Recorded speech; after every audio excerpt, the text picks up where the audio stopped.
Et la société Péris, partenaire du rugby languedocien, vous présente Série Rugby.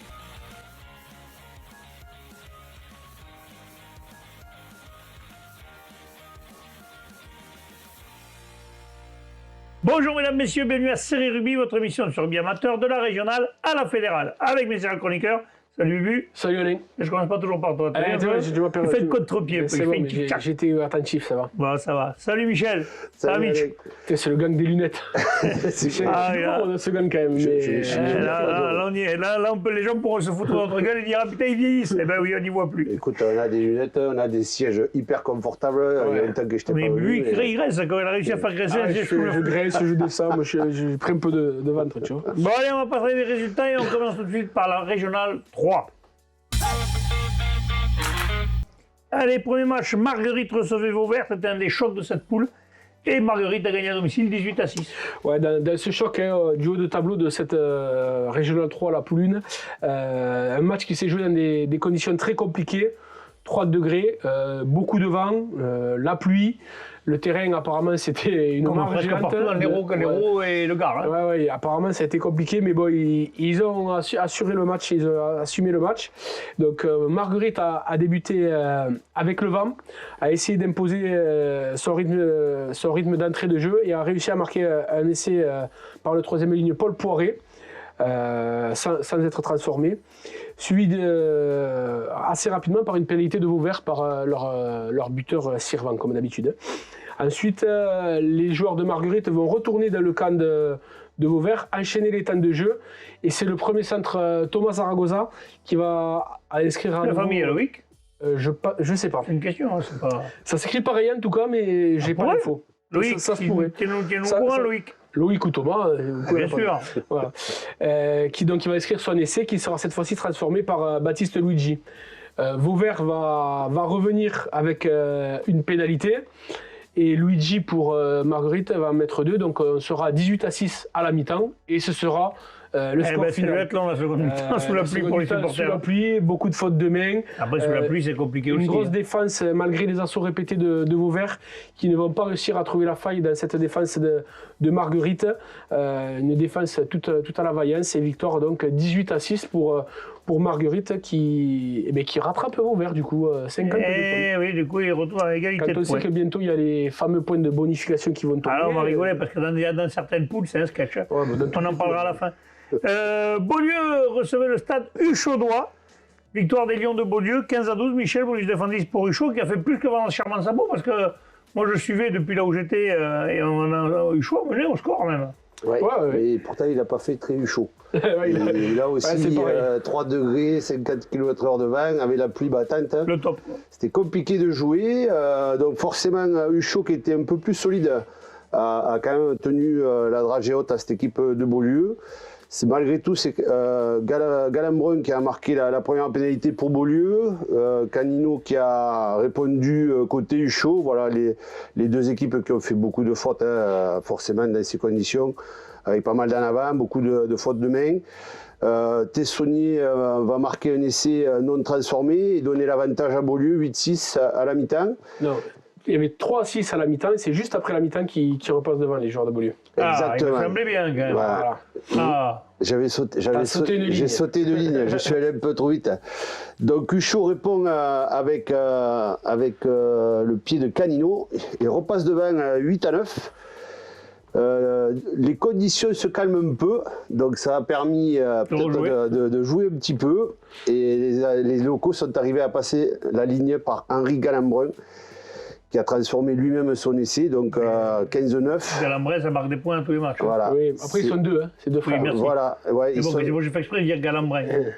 Les Galambray. Ils sont deux frères, et Canino réduira le score à la fin de la mi-temps, donc 15-12. Et tu fais bien de parler de Galambrin parce que justement il y en a un des deux qui s'est fracturé la main. Ouais, c'est Pierre le second. Et qui du coup risque de manquer les phases finales. Et, on va lui souhaiter un prompt rétablissement en tout cas. Déjà, oui, prompt rétablissement à lui, déjà parce que c'est toujours chiant quand ça t'arrive et encore plus quand ça commence à sentir bon, c'est un peu con. C'est ça. Donc ça risque de manquer un petit peu à cette équipe de Beaulieu pour la suite. Beaulieu défensif. Et d'ailleurs, Beaulieu qui tient à remercier la mairie de Vendargues parce que ils ont joué à Vendargues. Ils ont joué à Vendargues, ça a été des locaux localisé, ouais. Effectivement.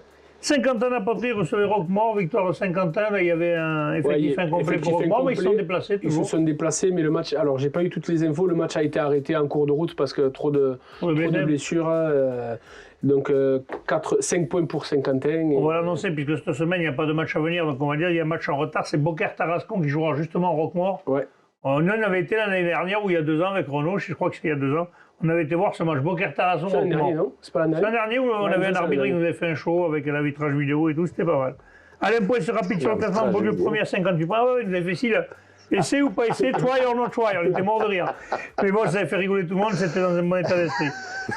Beaulieu 58 points, Vauvert 52, Marguerite 52. Du coup, là, il y a un creux. Hein. Vendargue 30, Pas du Chaudois 29, Saint-Quentin 20, Beaucaire 6 et Roquemort moins 4. Mais par contre, le 4e, 5e et 6e joueront, c'est sûr, en challenge parce qu'ils ont trop de retard pour pouvoir jouer le championnat. Ils n'ont pas qualifié en meilleur 4e. Sur la Régionale 3, c'est les meilleurs 4e. C'est les 3 premiers en Occitanie. Et les meilleurs 4e. Les meilleurs 4e. Les autres sont reversés en challenge. Voilà. Et en challenge jusqu'au. Je sais pas si jusqu'au 8e. Enfin, il refait un classement et on le regarde. Marguerite, ça serait bien qu'il fasse un match de plus, mais c'est compliqué pour eux. Comment tu fais pour retenir tout ça là? Tu révises chaque semaine? Des fois ça change, des fois on m'envoie pas les trucs, donc j'essaye de. Pourquoi tu dis des fois? On t'envoie jamais les trucs. Si les dirigeants de club ne les envoient pas. Votre mail elle est disponible depuis 1 an et demi. Il y en a, ils ne savent pas appuyer sur le petit logo, tu sais, la petite enveloppe. Bref, ça sort quand même. Hein. On passe à la poule 2, messieurs. La grande montre sur le stade de Bessanet, là aussi, un temps magnifique. Il y avait des mouettes partout. Victoire 13-9. Un bon derby. Apparemment, ouais, ça pleuvait pas mal. Ça a discontinué sur la grande montre depuis la veille. Il pleuvait des halbardes, moi. Ouais, les deux équipes qui pensaient que le match allait être reporté, mais apparemment l'arbitre était peut-être belge. Parce que lui, il a dit non, on joue, c'est bon. Non, c'est la personne qui m'a envoyé. C'est le mec qui se vend du centre de la France. Le truc, il m'a dit l'arbitre, il devait être belge. Donc, je suis sympa, je dis ce qu'il m'a dit. Il fait toujours beau en Belgique. Voilà, et donc du coup, le match finalement s'est joué, malgré la pluie et le froid. Donc Bessin va ouvrir la marque assez rapidement sur des fautes des Sharks avec 2 pénalités de l'incontournable Ludo Brandon pour mener rapidement 6-0. Puis petit à petit, les joueurs de la Grande Motte vont reprendre le match à leur compte, surtout les avants qui ont fait une grosse prestation. Et lors d'un groupé pénétrant, c'est Louis Collier qui va inscrire le premier essai pour les Sharks. Puis un deuxième sera inscrit par notre ami le Mexicain Gauthier Tastavin, donc, pour porter la marque à 10-6, avant une dernière pénalité de Brandon pour faire 10-9, puis 13-9 à la mi-temps.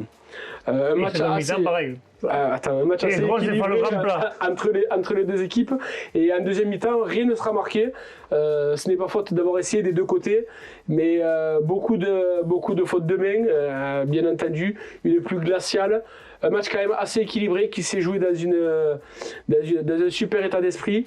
Ils ont fait... Il y a un bon arbitrage. Il était belge. J'ai pas eu plus d'infos que ça sur l'arbitre. Il avait la frite une fois.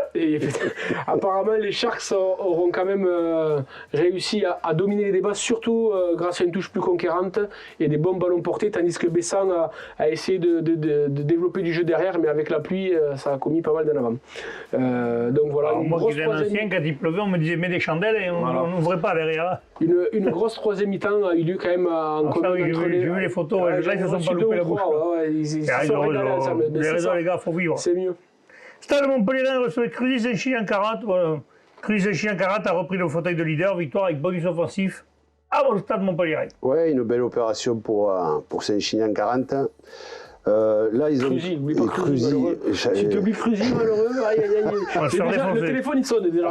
Déjà, il y a Wack qui envoie des messages partout.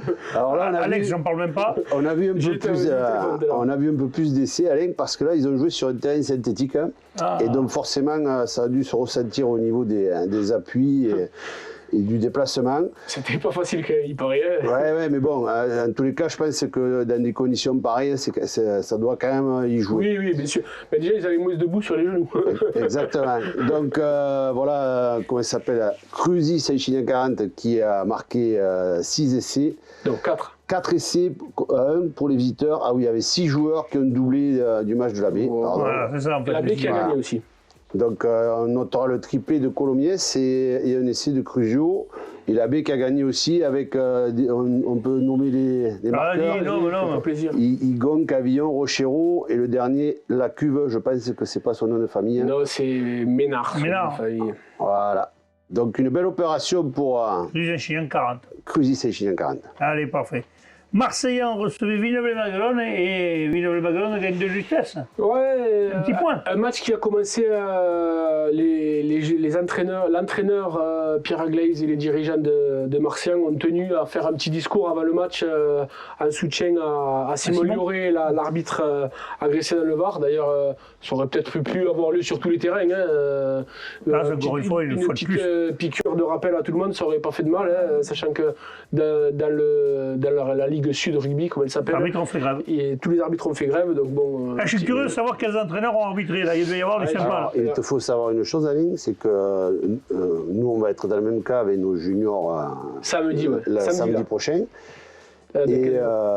Si tu as plus de 55 ans, tu n'es pas éligible pour faire arbitre. Il faut avoir quel âge alors? Maximum 40 ans? Malheureusement, non. Je suis en date de péremption. Moins de combien? Moins de 55. Ouais, c'est un 52 qui ne court pas, t'as compris, t'es content du voyage. Si tu me mets à moi, à 53 ans sur le terrain, je pourrais que tu rigoles. Et après, je pense que c'est celui qui a le diplôme le plus important. Qui prend le truc. Voilà. Et s'ils sont à égalité, on fait la pièce. Il faut Shifumi. Voilà, exactement. Donc ça, c'était un petit aparté. Pour en revenir au match marseillan qui a frôlé l'espoir face à cette belle équipe de Villeneuve-les-Maguelones.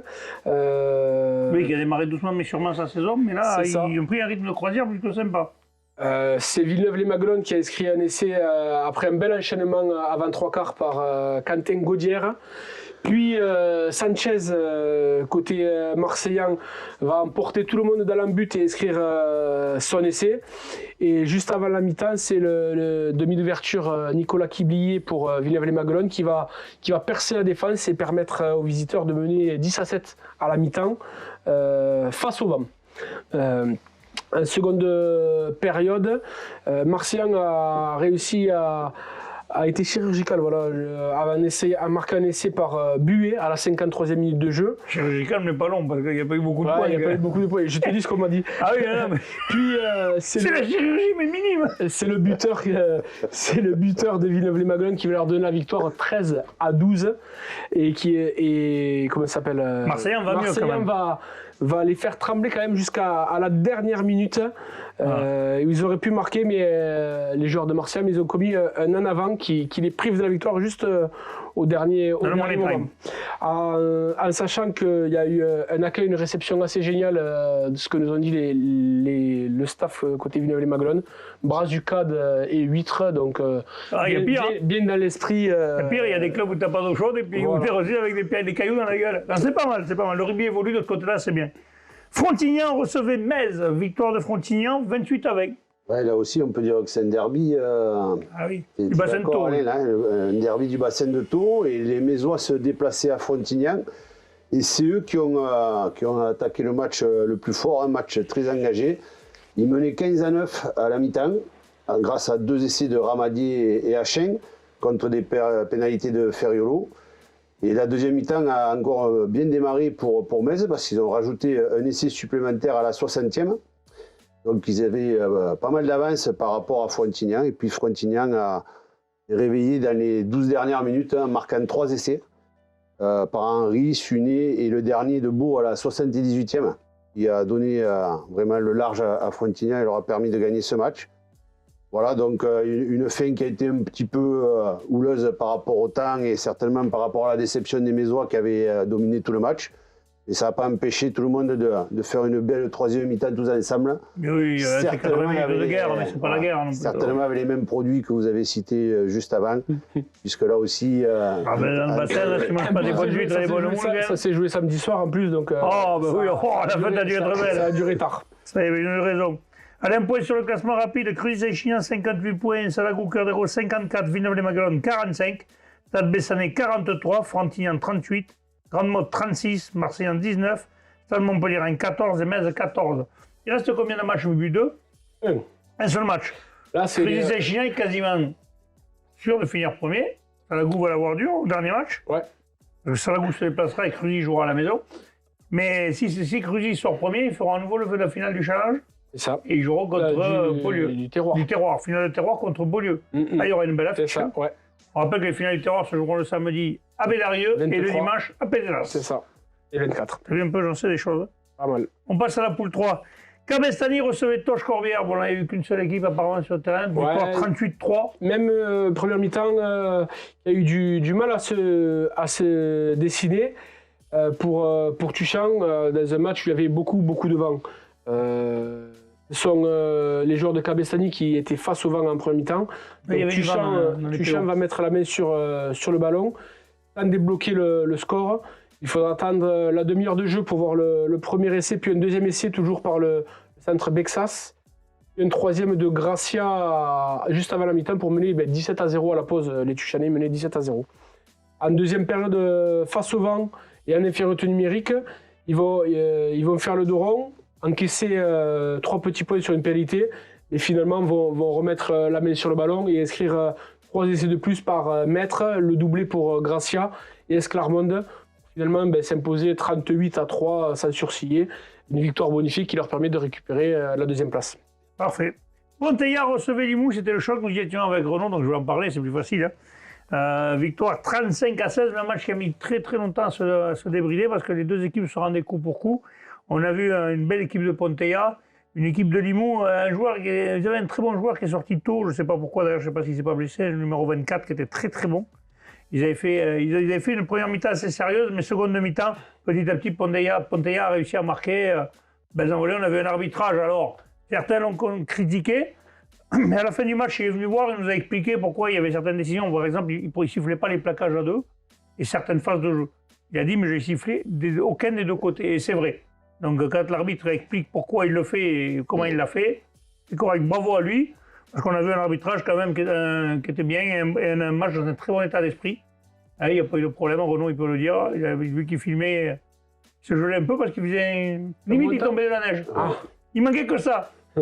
Bonjour mesdames, messieurs, nous sommes au stade de Ponteilla où nous avons eu la victoire de Ponteilla sur l'équipe de Limoux sur le score de 35-16. Avec moi, le capitaine Amica, Gilles et Benoît, les coachs. On va commencer par le capitaine qui a pris là. Et en plus, il fait bien chaud aujourd'hui.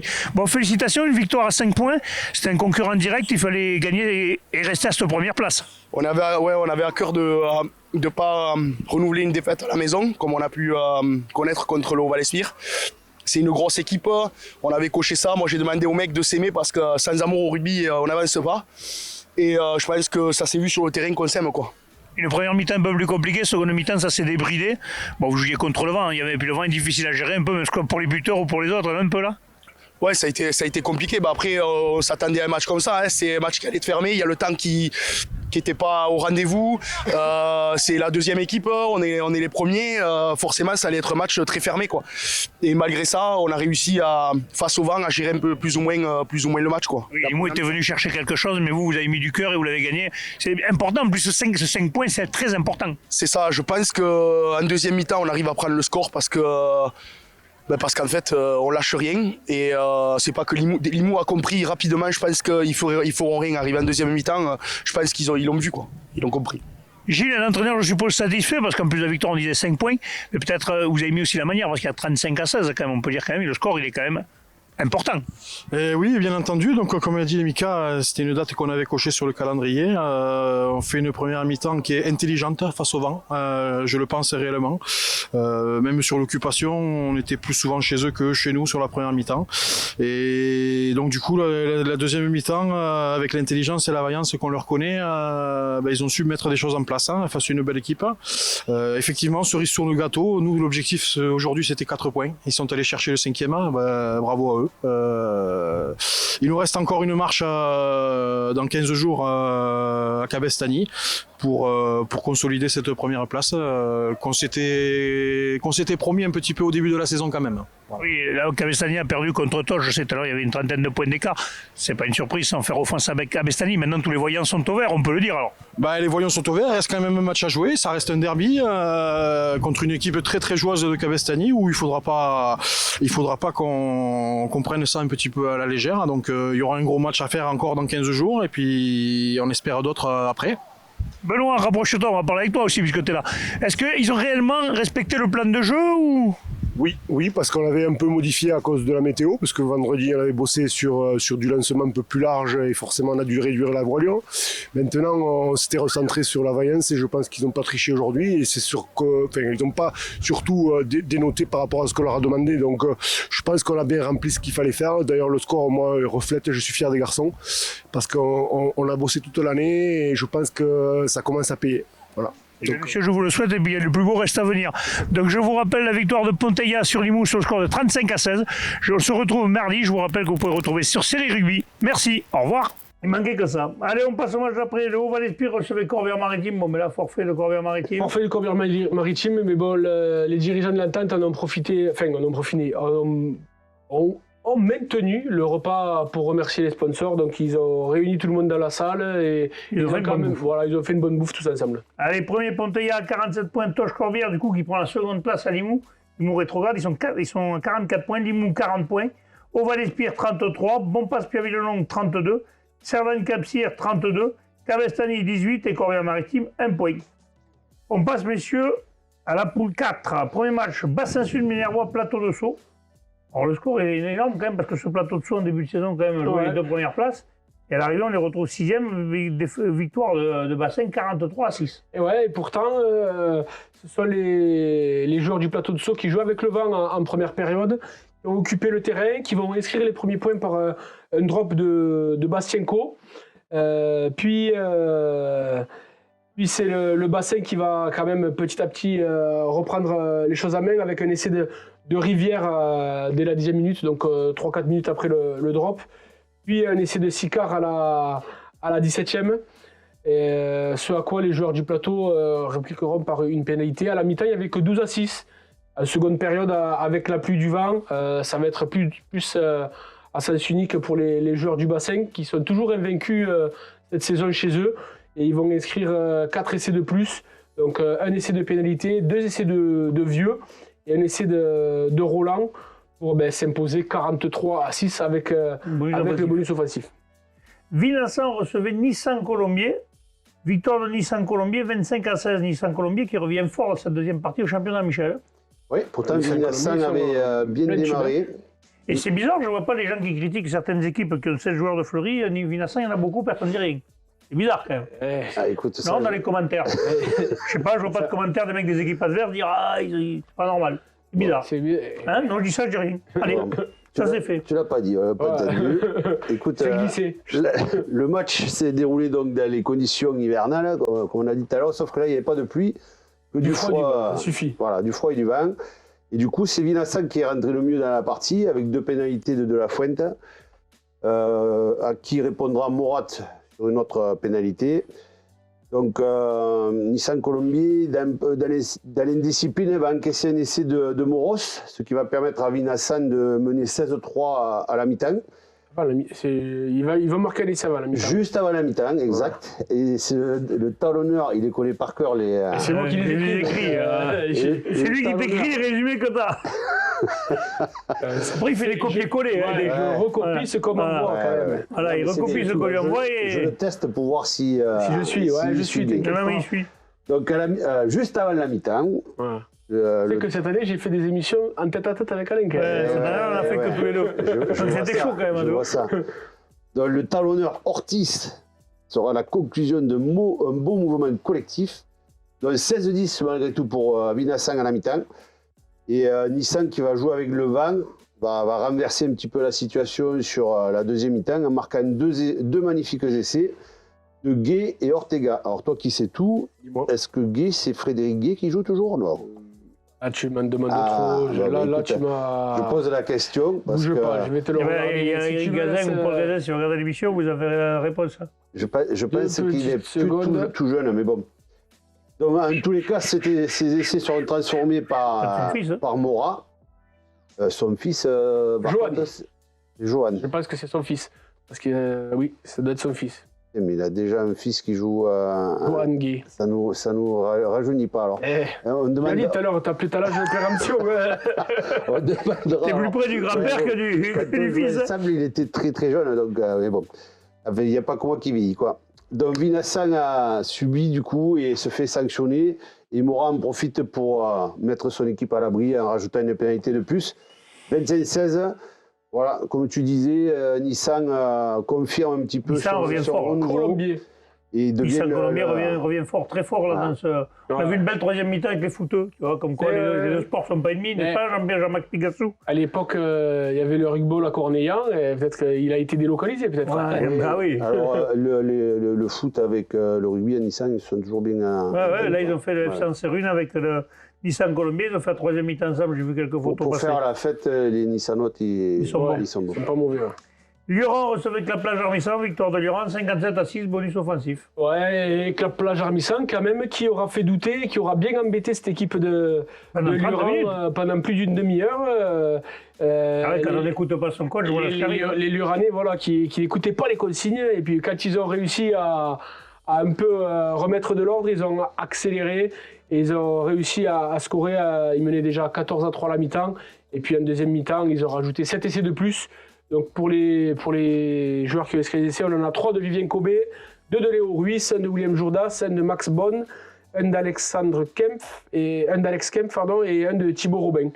Donc 7 essais contre 2 petites pénalités. Mais côté lyonnais, on tenait quand même à tirer un grand coup de chapeau à cette équipe d'Armissan.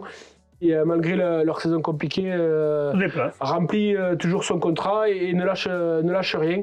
Et souvent, on voit des photos des matchs d'Armissan où même si le score est lourd, on les voit toujours avec le sourire et tout. Donc bravo à eux et bonne continuation pour l'année prochaine. C'est les plus grandes défaites que tu gagnes, tu crées tes plus grandes victoires. Bien entendu, on le sait.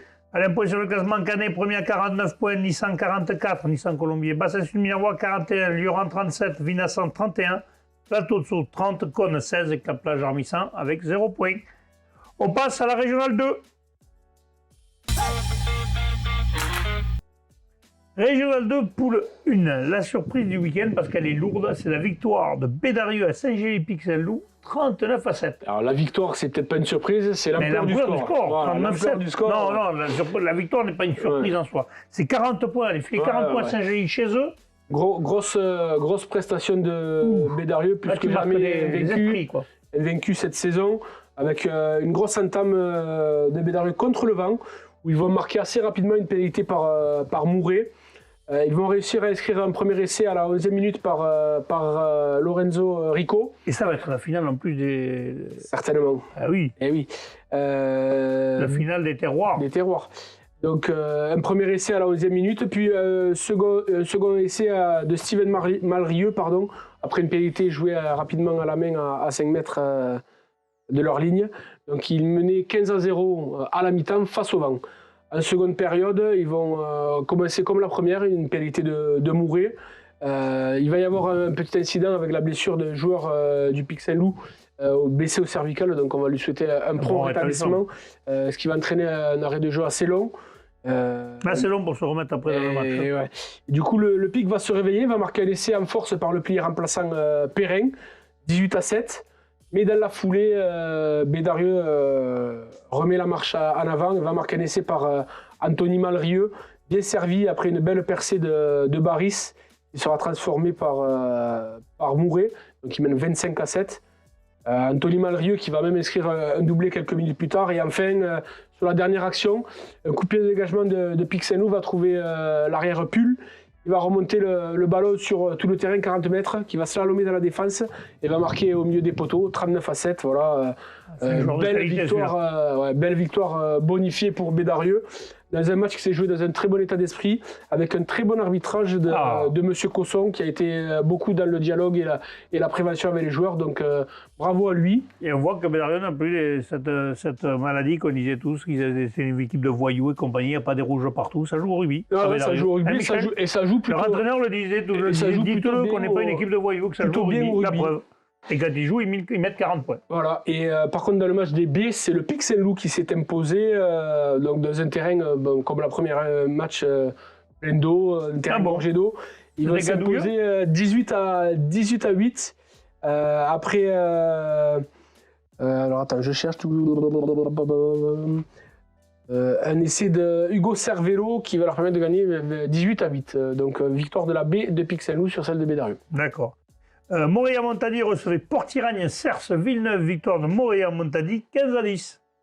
Ouais, une belle entame de la part des Maurianais, qui leur permet de jouer en avançant, d'occuper le camp adverse et de mettre un petit peu Serre Sport Tiragne Villeneuve. J'ai oublié personne. C'est ça. CPV. À la faute. Donc rapidement, Maurian a mené 12-3 à la pause. Et en deuxième mi-temps, Serre a buté un petit peu contre la défense de Maurian qui est restée agressive jusqu'au bout.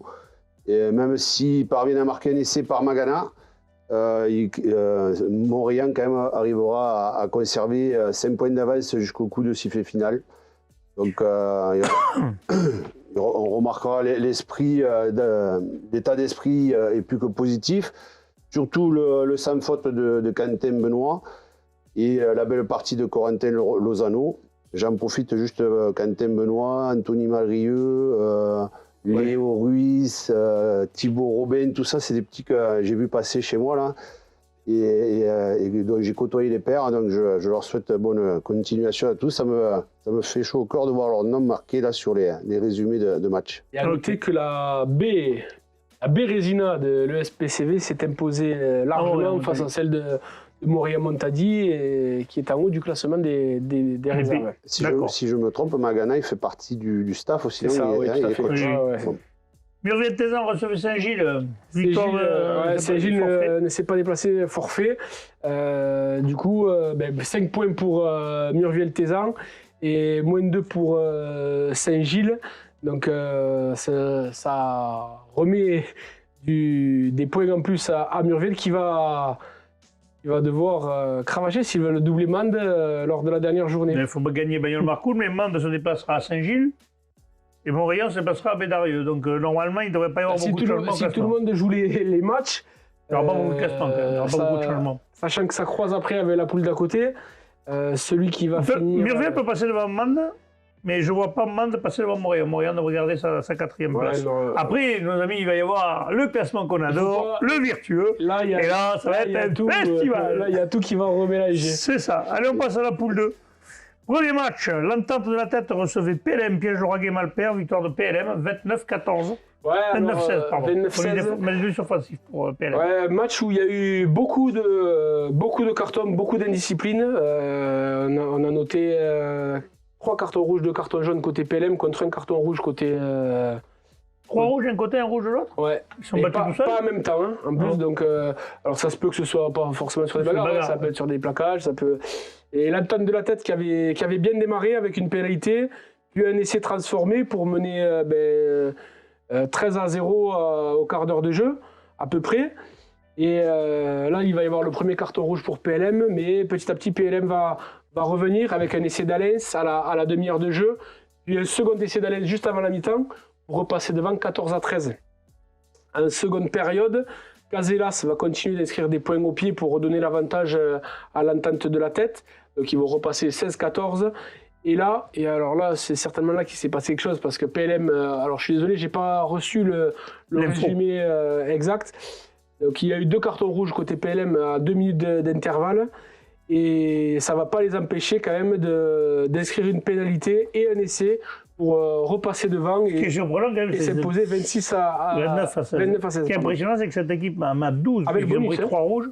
Il faut un bonus à 12 contre 15 en ayant pris 3 rouges.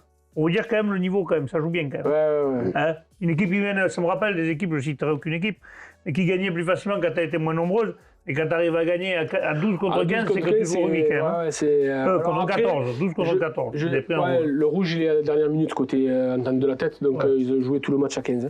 D'accord. En fait, c'est une sacrée perf quand même, parce que la tête est 4e au classement, ils ne sont pas 8e. Hein. C'est une sacrée perf. Mias recevait la Côte-Rocheuse normalement. Effectif incomplet pour la Côte-Rocheuse, donc victoire à 5 points. Ils ont joué une mi-temps, 40-3 à la mi-temps. Bon, on sait que Côte-Rocheuse, ils repartent sur un nouveau cycle. Ils ont perdu leur coach, pas mal de joueurs là, qui se sont exilés côté Argelès. Ouais. Et voilà, quoi. Donc une équipe qui est en renouveau, qui est en difficulté.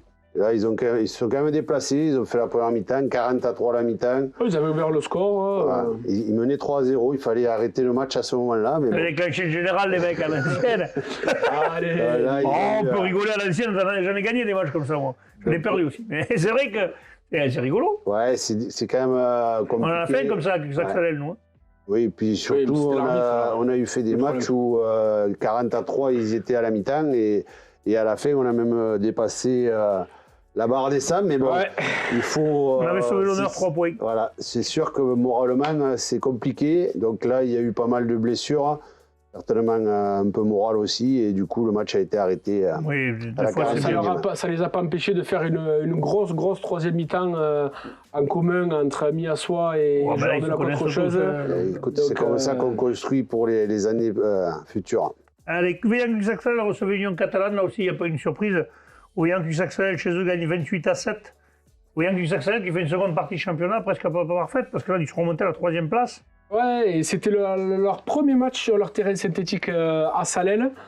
Donc il y avait peut-être un peu d'appréhension pour jouer sur ce nouveau billard. Et ils vont quand même prendre le match par le bon bout, avec 2 essais de Rémi en un quart C'est bien, on d'heure. voit qu'il a réussi à te filer les codes de la caméra. Oui, ça y est, il a maintenant, t'as réussi, dit. il a réussi. Ah, il est beau le terrain quand même. Il a inscrit donc 2 essais en un quart d'heure, un doublé de Rémi, première minute et 13e minute de jeu. Contre un essai d'Aconcessao à la 21e minute de jeu pour les visiteurs. 14-7 à la mi-temps. En seconde période, les joueurs de la OCS vont attaquer la mi-temps comme ils avaient attaqué la première avec un essai assez rapide de Sucia à la 43e minute de jeu. Puis un 4e pour le bonus offensif par Rodia un peu après l'heure de jeu avec la vitesse des 3/4. Et donc victoire bonifiée 28-7 pour l'AOCS Cuxac-Salelles, Ouveillan Cuxac-Salelles.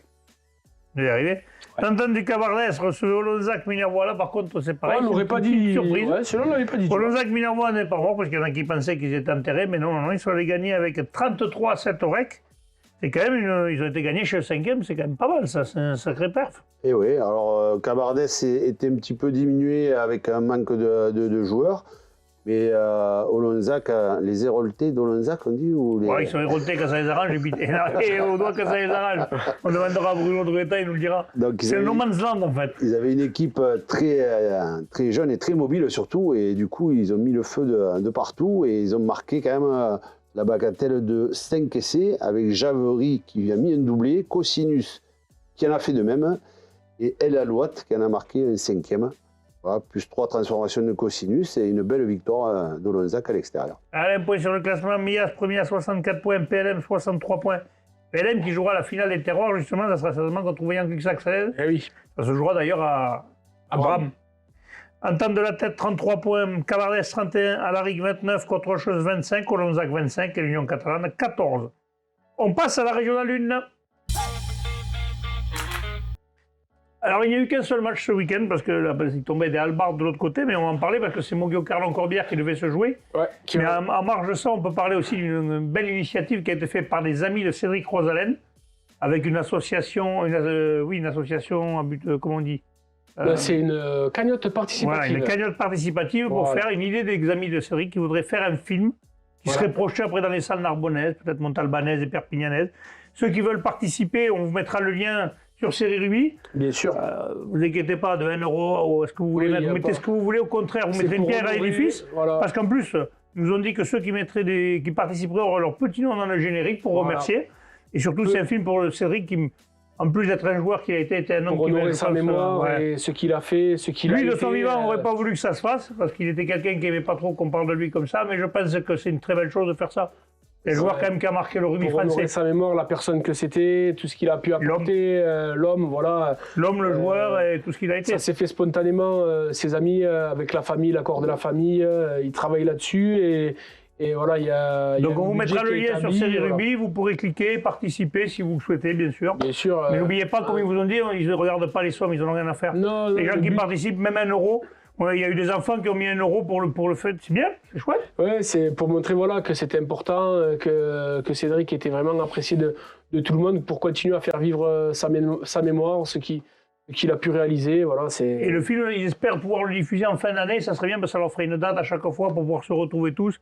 Et je pense que certains ne se manqueront pas la bouche et se régaleront de tomber les vanilles entre eux. Et ça, c'est chouette. Il le méritait, donc voilà. Donc n'oubliez pas, on va vous donner le lien. On vous mettra le lien et vous pouvez cliquer dessus et faire ce que vous voulez. On passe maintenant au match qui a eu lieu. Plage d'Orbe recevait Rive d'Orbe, et ça, on ne l'avait pas vu arriver. Quand même, la victoire des Rives 24-16 aux plages d'Or. Attention quand même à cette Par contre, équipe. j'ai vu un DJ là. Ah, tu l'as Il vu. va falloir que le Gaëtan va falloir que je te drive un peu.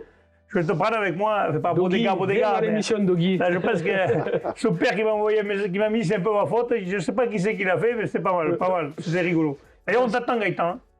Hein. C'est pas la première fois qu'on te le dit. Il m'a donné rendez-vous après la finale de terroir, il m'a dit. Allez, bon, ça va. Allez, donc victoire donc, des Rives 24-16. Et cette équipe des Rives, quand même, qui a accroché 2 matchs nuls face à Corbière et face aux plages au match aller, et là qui va faire tomber les plages chez elle. Je pense quand même que même nous, on ne s'y attendait pas. Donc, Et même les plages d'or ne devaient pas s'y attendre. non, parce que- les plages d'or non plus. D'ailleurs, les plages d'or ont reconnu vraiment que sur ce match, les Rives étaient vraiment supérieures dans tous les compartiments du jeu. À la mi-temps, il y avait 3-3. Et en seconde période, les joueurs des Rives vont réussir à inscrire un essai de pénalité et 2 essais par Valentin Blasi contre un essai de pénalité en fin de match pour les plages pour atténuer le score. Mais vraiment, une belle victoire bien méritée de la tête et des épaules pour cette équipe des Rives d'Orbe qui plus que jamais, est un bel outsider de cette poule. Alors, il y aura des matchs en retard ce week-end. Valentin Blasi, encore un nom qui me parle. ça te parle. oui, oui.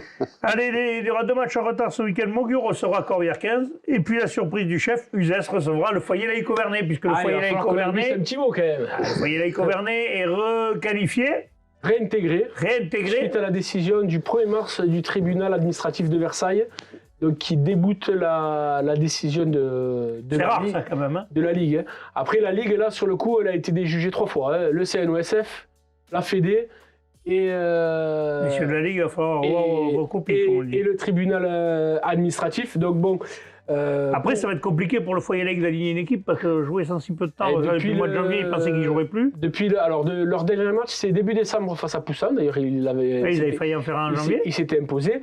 Ils en avaient un dernier à jouer À Revel. mais il y avait eu un arrêté municipal suite à des intempéries, donc ils n'avaient pas pu y aller. Et après, ils les ont déprogrammés. Et donc, du coup, se retrouver suite à ce combat juridique, des joueurs qui sont forcément partis voir ailleurs parce qu'ils avaient envie de jouer. Et là, ils apprennent ça donc jeudi dernier, sachant qu'ils devaient, ils auraient dû peut-être pu jouer dimanche qui suivait, mais tu penses bien que du jeudi au dimanche, Pour s'entraîner, c'est c'était compliqué. quand même un peu compliqué. Donc là, ils vont avoir un match en retard le dimanche à rattraper, il sera à Uzès. Et la semaine prochaine, Et le dernier match à domicile. c'est à l'extérieur aussi. Ils Non, iront, non, tout à l'heure, le président nous a dit qu'il recevait c'est l'entraîneur. l'entraîneur Moguio Carnon. C'est à Moguio. Je crois que c'était à l'extérieur. Il a entendu comme moi, Ouais, Michel. je crois que c'était à l'extérieur. Bon, bref. Ah, tu m'écoutes Ils vont, pas, toi. ils vont enchaîner 2 rencontres, mais surtout ce qui est Bizarre. alors donc ce qui est bizarre de cette réintégration, on va dire, c'est que pour tous les matchs qui n'ont pas été joués, apparemment. Sur le classement FFR, alors certainement ça va bouger encore. On n'a pas. Ouais, à mon avis, le classement des toutes poules. les infos, c'est pas tout arrivé comme je t'ai dit tout à l'heure, ma boîte mail ou mon pigeon voyageur, il n'arrive pas de la Ligue, donc. Toi, t'as un pigeon de la Ligue, il n'arrive jamais. Donc du Il coup, va ailleurs. sur le site de la Fédé, l'équipe du foyer Laïc-Auvernais a été créditée de 8 matchs, de 8 matchs nuls. Donc ils gagnent 2 matchs sur des matchs qu'ils n'ont pas pu jouer. Ils gagnent à chaque fois 2 points et du coup ça les reclasse, c'est quand même pas mal au classement parce que ça les. Ben, je vais être con, s'ils gagnent les 2 derniers matchs, ça fait 8 points, ils sont devant Uzès, donc ils remontent 4e. Et si avec le virtueux, avec le mosaïque et déjà le mosaïque qui sont. ouais, pas le virtueux, pardon, le mosaïque et l'arbitrage, voilà. ils vont reprendre 8 points de plus, ils peuvent être à hauteur des Rives d'Orbe. Voilà. Bon, après, Mais ces équipes vont prendre Bon, des ils points vont aussi. prendre des points aussi.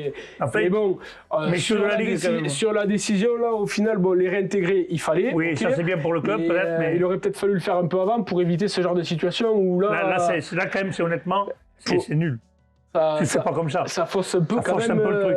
Mais tout le truc. Donc, 8 matchs sans jouer, c'est beaucoup, quoi. Puis même les pauvres joueurs. ouais, Les pauvres mais joueurs, ils là- sont partis à droite, à gauche. et ça fait alors là, n'importe voilà, quoi. pour dimanche déjà, puisqu'en plus ce sont les 2 équipes Oui, qui la sont une et la B, réintégrées. ouais. Dimanche, ça va être peut-être compliqué de faire 2 équipes, mais en tout cas, pour eux, de leur côté, ils sont très contents que cette sûr. bataille juridique menée par les dirigeants ait été gagnée, et ça va leur permettre de remettre le maillot et de se remettre sur le terrain. de Et surtout porter un les club, parce que couleurs. dans un club, il y a des bénévoles, il y a des dirigeants, il y a des gens qui s'investissent financièrement.